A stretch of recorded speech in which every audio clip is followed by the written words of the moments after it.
Hello everyone, I welcome you all again.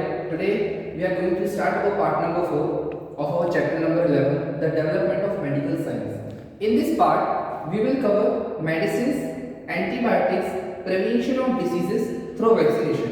We will discuss on these three topics. So let's start. Medicines part 4 में हम start करने वाले हैं। ठीक है, मेडिसिन्स पढ़ने वाले हैं हम। With advancement in science people learn the causes of several diseases and the medicines use to cure them. जैसे जैसे साइंस का डेवलपमेंट होता गया और आगे बढ़ते गई, हमने क्या सबसे पहले सीखा, लोगों ने क्या सीखा कि जो डिसीजेस होती हैं, बीमारियाँ, उनका कारण क्या है और कौन सी मेडिसिन्स का हम यूज़ कर सकते हैं उनके क्योर के लिए। The discovery of quinine helped in the treatment of malaria. जैसे मलेरिया जो डिसीज़ है उसके लिए जो क्यूनाइन है, ठीक है, उसका यूज़ कर सकते हैं। Cocaine which was use to deaden nerves for operations came from the cocoa plant. ठीक है, कोकेन जो होता है, जो किस लिए यूज़ होता है, नर्व्स को डेड करने के लिए ऑपरेशंस के टाइम पर, वो कहाँ से आता है, कोकोआ प्लांट से। Castor oil came from castor beans. Discovery of all these medicine help to cure many diseases. So ये जो मेडिसिन डेवलप हुई, इनसे क्या बेनिफिट हुआ, कई सारी बीमारियों को ठीक करने में हमको हेल्प मिली। ठीक है, now antibiotics. Now the next topic is antibiotics. Antibiotics are a recent discovery. Penicillin was the first antibiotics to be discovered. Antibiotics जो हैं वो अभी अभी डिस्कवर हुई हैं। पेनिसिलिन जो थी वो सबसे पहली एंटीबायोटिक है जो डिस्कवर हुई। It was discovered by Alexander Fleming.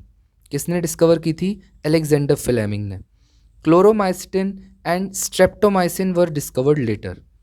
Antidotes are substances which prevent the action of poison. देखिए, एंटीबायोटिक्स क्या करते हैं, हमारी बॉडी के अंदर जो जर्म्स हैं उनको क्लीन करने का काम करते हैं। तो एंटीबायोटिक्स जैसे पेनिसिलिन सबसे पहले डिस्कवर हुई, क्लोरोमाइसिटिन एंड स्ट्रेप्टोमाइसिन जो आज भी हम यूज़ करते हैं वो बाद में डिस्कवर हुई हैं। एंटीडोट्स एक्चुअली ऐसे सब्सटेंसेस होते हैं जो पॉइजन को किल करने में हेल्प करती हैं। ठीक है, जो पॉइजन है वो एक्ट ना कर पाए हमारी बॉडी में, उसको रेजिस्ट करने के लिए एंटीडोट्स का यूज़ किया जाता है। ठीक है, prevention of diseases through vaccination. Now the next topic is कि जो डिसीजेस हैं उनको कैसे प्रिवेंट करें हम वैक्सीनेशन का यूज़ करके। A famous doctor Edward Jenner of England paved the way of for vaccination. England के एक फेमस डॉक्टर एडवर्ड जेनर, उन्होंने वैक्सीनेशन को एक राह दिखाई, वैक्सीनेशन को इन्वेंट किया। कैसे, through vaccinations the body is made to develop a defence system which makes it immune from diseases. Vaccination actually क्या होता है, हमारी बॉडी में ऐसा इम्यून सिस्टम क्रिएट कर देना, ठीक है, एक ऐसा डिफेंस सिस्टम क्रिएट कर देना ताकि वो डिसीज़ अगर हो भी तो उससे हमारी बॉडी लड़ पाए। Smallpox was a dreaded disease in 18th century.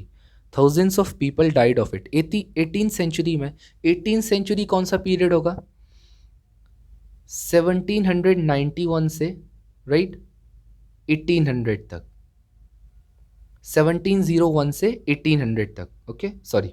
सो एक बहुत ड्रेडेड डिसीज़ थी small pox. Dreaded disease actually वो डिसीज़ होती हैं जो बहुत लंबे टाइम तक चलती हैं, बहुत इफ़ेक्ट करके जाती हैं, कई लोगों को किल कर देती हैं। ठीक है, इसलिए उन्होंने मेंशन भी किया है thousands of people died of it.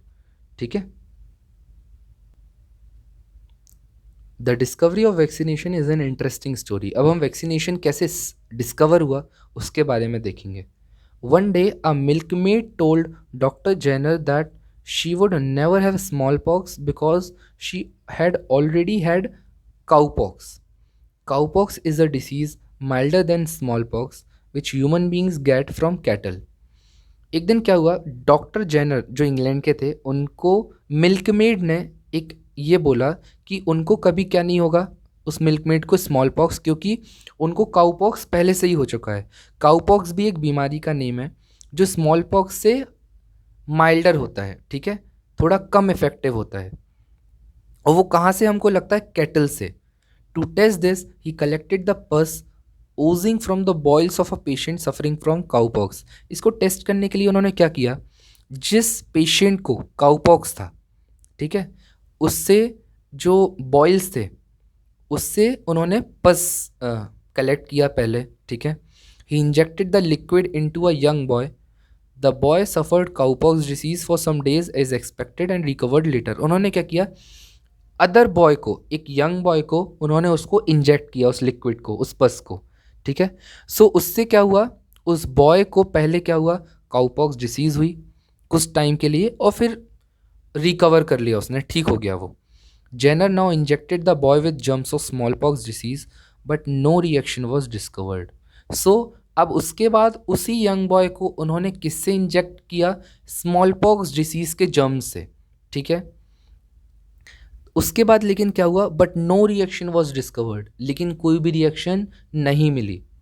The boy did not get small pox, उसको स्मॉल पॉक्स नहीं हुआ। Thus anti small pox vaccine were discovered. अब इससे क्या डिस्कवर हो गई थी, एंटी स्मॉल पॉक्स वैक्सीन, ठीक है, जो हमको क्या हो, किससे हेल्प करे, स्मॉल पॉक्स से प्रिवेंट करे। Many other vaccines were later developed to prevent diseases like polio, measles, tetanus, diphtheria etcetera. कई अदर वैक्सीनेशंस भी डेवलप हुई हैं जो हमको ऐसी खतरनाक dreadful diseases like polio, measles, tetanus, इन डिसीजेस से हेल्प करती है, ठीक है। ये हमारा वैक्सीनेशन क्या हो गया, कंप्लीट हो गया। So everyone, this is all for the video. Our part number 4 is completed. We have seen how medicines were evolved. We also see how antibiotics and antidotes are used.